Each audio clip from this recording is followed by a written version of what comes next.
This episode is sponsored by Storyblocks.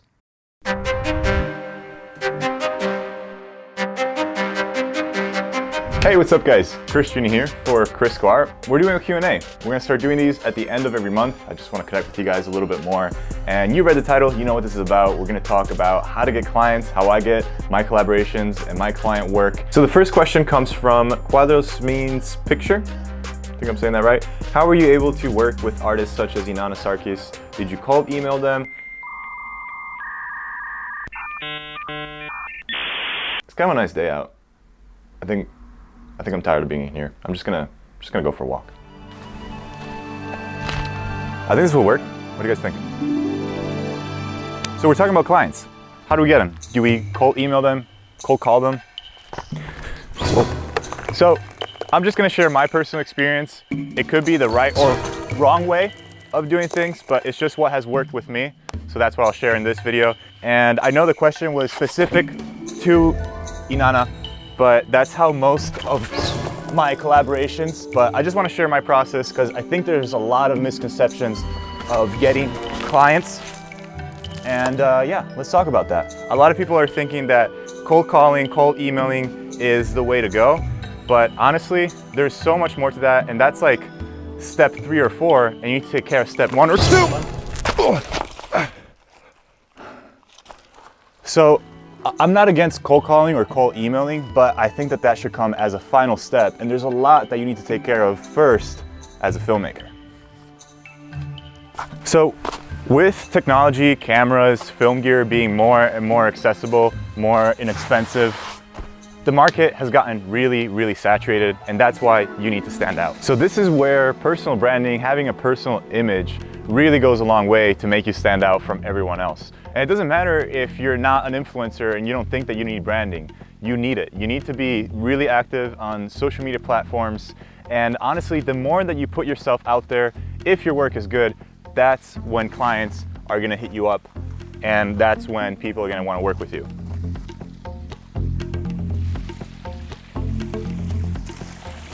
Now, just posting anything on social media is not going to be good enough. I think you guys should really pick what you're good at, what excites you the most, and that could even be a type of filmmaking, a type of music video, some style or something that you truly enjoy, and then really focus on that. And if you already have an Instagram with some followers, whether it's your friends or anything, that's already a great start. All you have to do is just clean it up a little bit and make a focus on the type of clients that you're trying to target.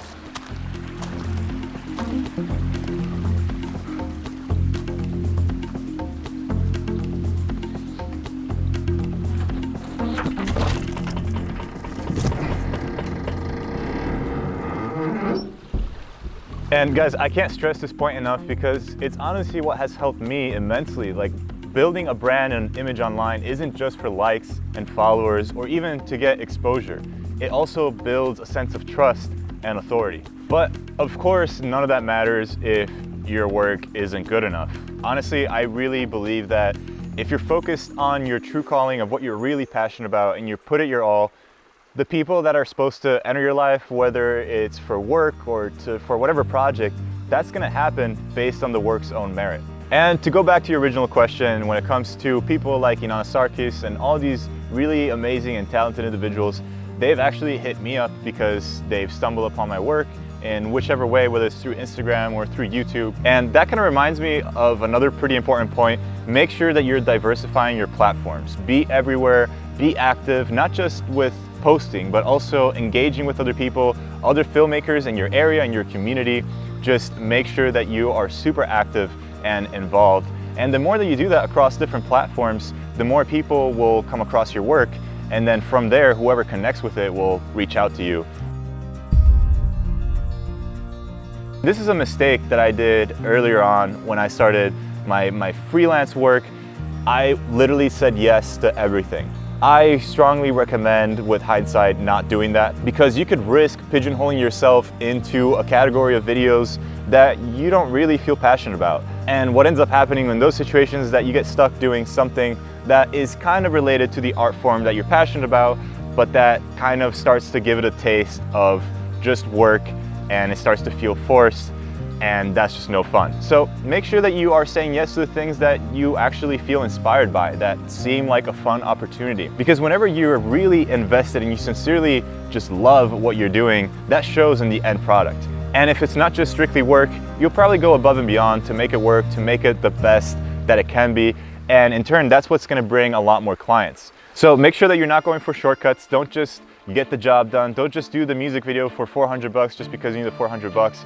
Really ask yourself if, for example, with music videos, if you are actually a fan of their music, if you enjoy the genre, if it's something that really appeals to you, because that's when the best work comes out of you as a creator.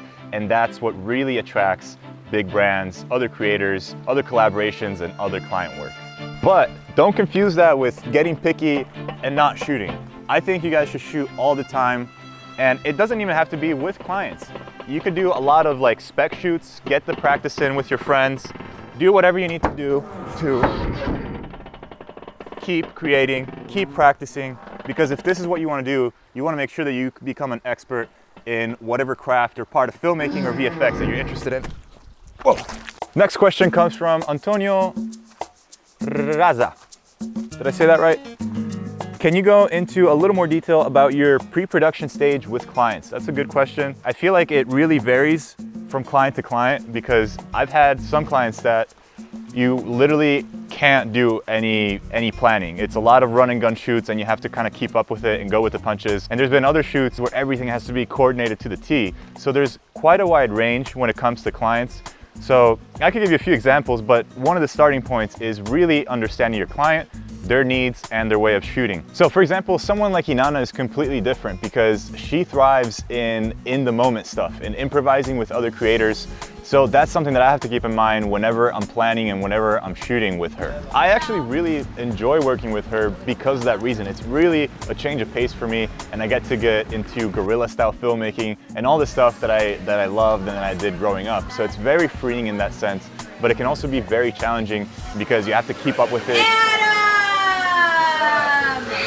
You have to keep up with improv, make sure that you are keeping track of lines and everything, and it's not as structured as other client work where you have a predetermined plan, a script that is locked in, and you're just doing that. But on the other side of the spectrum, it's completely different because a lot of times you have to really plan everything out, and it's stuff that we talked about on the channel before. Make storyboards, make shot lists, make budgets. Depending on how much responsibilities you have, you really want to make sure that you're detailing out everything as much as possible and that you can stick to that plan while still having a hint of flexibility, because you don't want to be too stubborn if you notice something that could creatively work for what you're doing. Always give yourself a little bit of room to play with, and that's sort of how I tackle my planning stage. I keep the client in mind and their needs and the type of project, and then based on that, I see what planning really needs to be in place for that to work. So to give you specific examples of what I mean by that, I did one video, actually the first video I did with Inanna was crazy. So if you guys want to see what that actually looked like and what is involved in making that work, I actually made a full video on that type of shooting that I'll link in the info cards somewhere here. But on the flip side of that, I've done even shorts on my own channel which required a ton of planning. One of the recent ones is the once-in-a-lifetime short film that I did with Samsung. I shot it on their Galaxy Note 9. There was a lot of moving pieces, a lot of emotion that needed to be captured the right way in that piece. So it was very important for me to get invested in that process earlier on. And aside from eliminating a lot of useless stress on set when you're shooting, planning can give you a very good idea of how long things will take so that you make sure that you have all of the components to tell your story and you're not running out of time. Guys, comment down below your theories of how this car got here, because I'm kind of puzzled by this.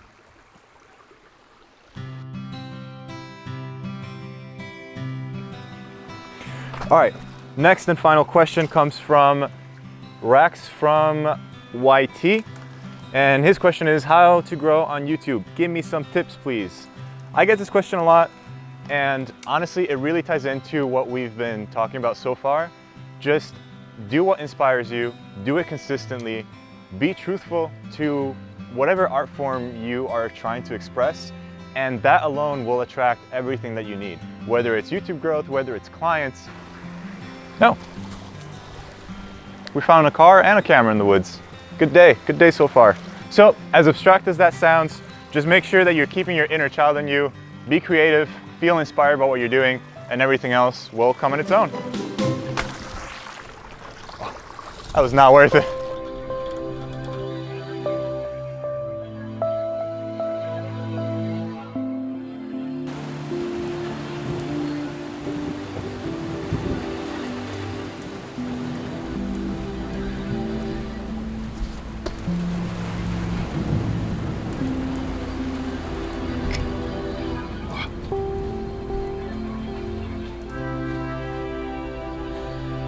Welcome to my new home. Speaking of keeping your inner child alive, make sure that you're aligning the type of work that you're getting with what your childhood self would want to do. And that's why I'm also happy to talk to you guys about the sponsor for today's video, Storyblocks Audio. Now, when we're talking about client work, it's really important that you are impressing them across all aspects of filmmaking. And one of the most important elements that makes it all fall apart usually is audio.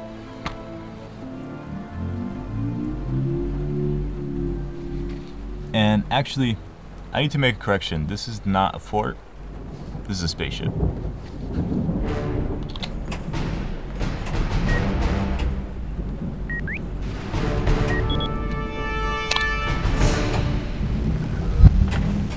Now, to bring your vision to life, you need the right sound effects. And with Storyblocks Audio, you get unlimited downloads of studio quality sound effects, music, audio clips, and it's completely royalty free, which means that you can use it in your client work, in commercial and non-commercial projects. So even your YouTube videos, you know, maybe adding sounds to like a spaceship, although this is totally real.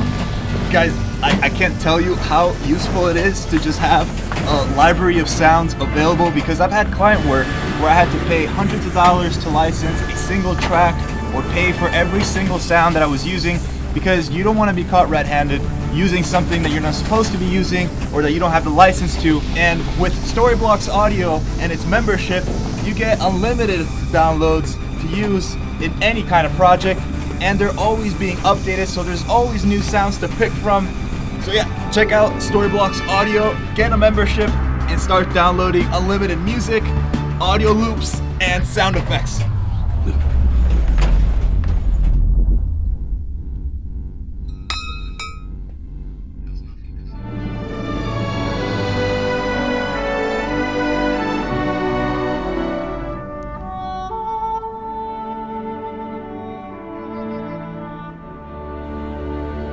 Hey Siri, give me a status on all the engines. Everything is fine. All of my circuits are operational. Okay. Prepare hyperdrive. Okay.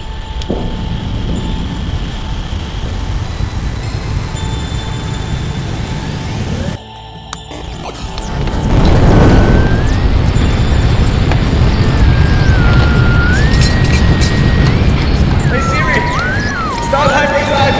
Stop hyperdrive!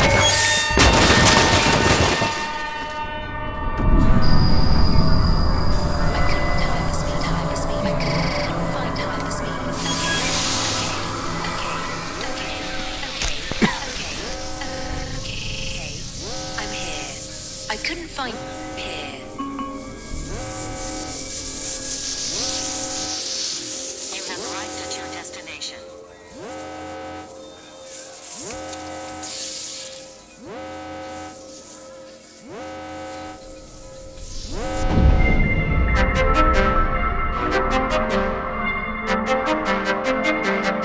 Alright, so that was a lot of fun. I actually really enjoyed answering your questions. So keep them coming, post them in the comment section down below, and in the next Q&A, I'm going to answer some from here, some from Instagram, Facebook, wherever they come from. Aside from the Q&As, feel free to always ask me questions in the comments and DMs. I try to read and respond to everyone. That's what I'm here for. That's the whole point of this channel, is to share free filmmaking education. I hope this was useful to you guys, and I will see you next time.